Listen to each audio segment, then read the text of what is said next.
Hello, this is Shelley. Dr. Shelley Severson, the Superintendent of Schools in Black River Falls. We have a really big geographical district, meaning we cover over 500 square miles. We typically wait until there's something falling from the sky simply because weathermen are not always 100% accurate.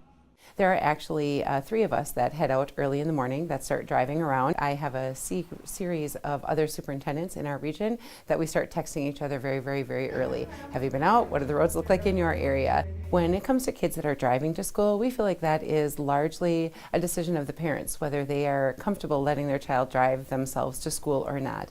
Our primary concern is the buses because we have kids that get on the buses prior to 6 a.m. When a lot of our neighboring districts are still out driving, deciding what the weather looks like, we've got kids already getting on buses. To be honest, the most difficult calls are when the weather is supposed to get bad at like 7 a.m. That is really difficult for us because by 5:30 we need to make the decision whether we're going to have school or not.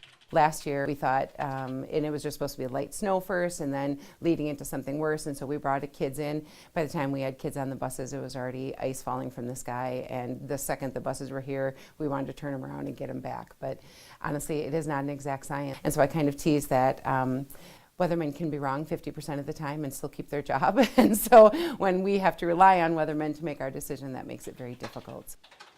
This year I've decided to try to make it a little less painful, that I'm going to connect with a plow driver in each one of our townships, and we have over 20 townships. Even 3 people driving around for an hour in the morning doesn't cover a fraction of the 500 square miles that we have in our district. It's one of those decisions that oftentimes doesn't make everyone happy, but it's really defensible either way because as long as we use safety as our guide and empower parents to make their own decisions for their kids, it really does become their decision as well as mine.